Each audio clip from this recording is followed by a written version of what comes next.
आज तुरीच्या घुगऱ्या आहे बघा दाखव.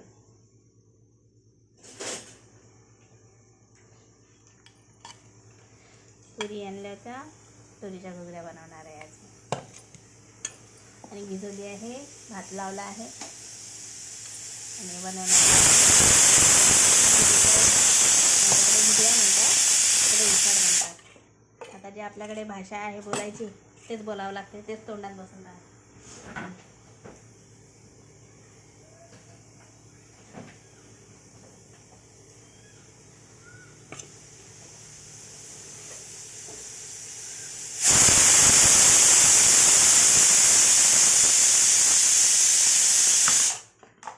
तुरीच्या घुगऱ्या आणि परत ज्वारीची भाकरी खूप सुंदर लागते खायला, एक नंबर लागते मस्त.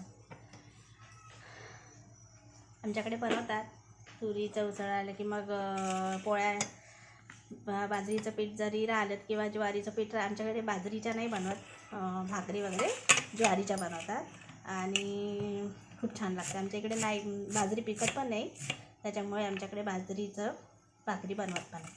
आमच्याकडे ज्वारीच्या भाकरी बनवतात, खूप सुंदर लागते ज्वारीच्या भाकरीसोबत.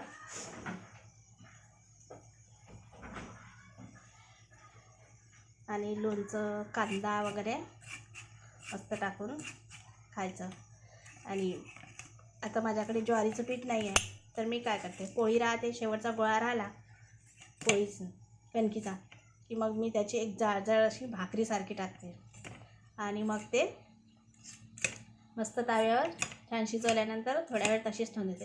म्हणजे ती गरम राहते ना तवा, गॅस बंद झाल्यानंतर मग नाही का कसं छान अशी म्हणजे कडक होऊन जाते भाकरीसारखी. खूप सुंदर लागते ते खायला. माझ्या मुलांना पण आवडते, मला पण आवडते ते. एक छान अशी जाडसर टाकते, मग ते खायचं, खूप छान लागते त्याच्यासोबत. आणि थोडीशी आपले तळलेल्या मिरच्या वगैरे. आता बोलत आहे तर माझ्या तोंडाला पाणी सुटून राहिलं आहे. खूप छान लागते ते. आमच्याकडे आता तेच बनवतात मस्त. आता भाजीचं काही राहिलं नाही, म्हणजे आता पावसाळ्याचं भाजीचं पण चांगलं मिळत नाही.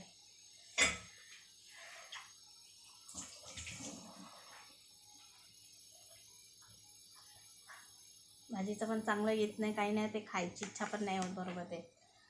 तेच ते का खायचं नुसतं. गोबी, वांगे, पत्तागोबी पण खायची इच्छा नाही होत. फुलगोबीमध्ये खावं तर फुलगोबीमध्ये पण अड्या राहते. पालक घ्यावं तर पालक इतकी पावसाची खराब राहते, हे निवडायलाच राहते त्याचं.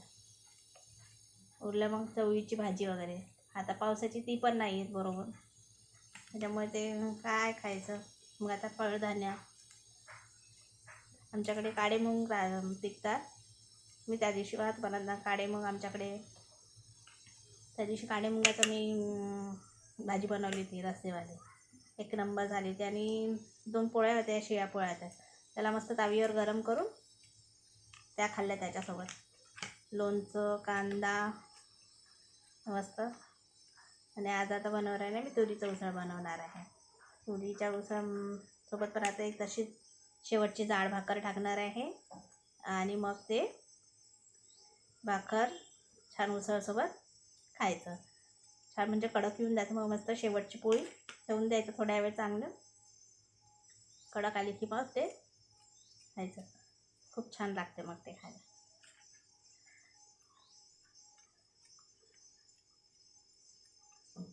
आता मी घालते, फोडणी घालते, थांबा. तावी हे ठेवली आहे, कढई ठेवली आहे, तेल गरम करायला टाकलं आहे.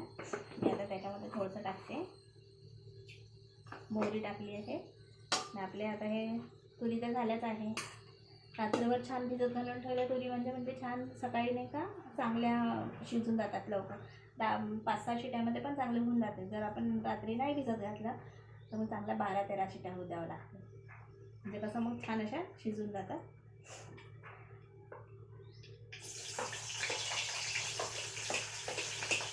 कांदा मिरची वगैरे टाकली आहे. कांदा मिरची झाले आहे, आपण लसूण पण टाकलं आहे त्याच्यामध्ये. आता टमाटर टाकायचं आहे आणि नंतर हा घरगुती काळा मसाला केलेला आहे.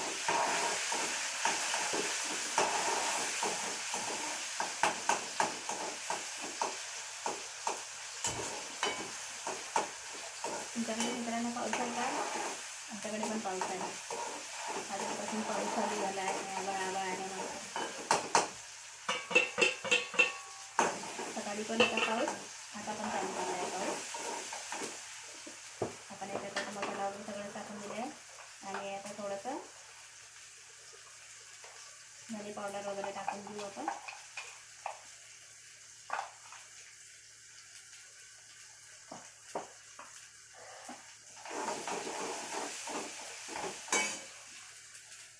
दोन चार दिवस झाले माझी तब्येत बरी नव्हती, त्याच्यामुळे मी काही व्हिडिओ बनवलेच नव्हते. तर आपण याच्यामध्ये धने पावडर टाकली आहे, हळद पण टाकली आहे आणि आता तिखट पण टाकतो.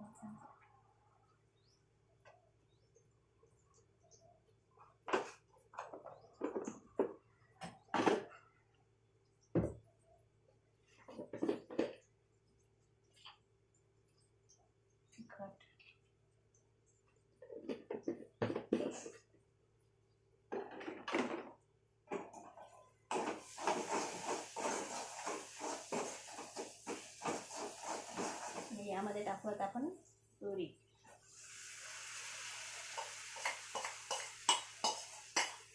तुरी याच्या शिजल्याने याच्यामध्ये मीठ टाकून पण आपण खूप खाऊ शकतो, मस्त टेस्टी लागते.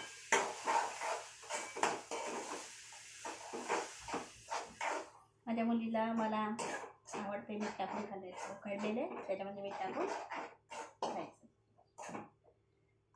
हे बघा आता आपली अशी भाजी झाली आहे. थोडंसं याला आपण थोडासा रस्सा करू.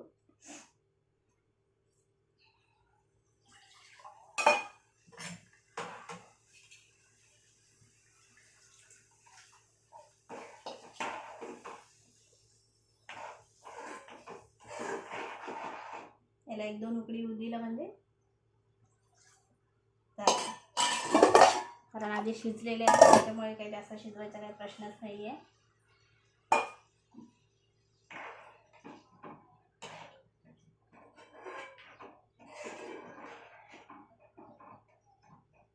याला 1-2 उकळी आणखी आपली भाजी झाली तयार.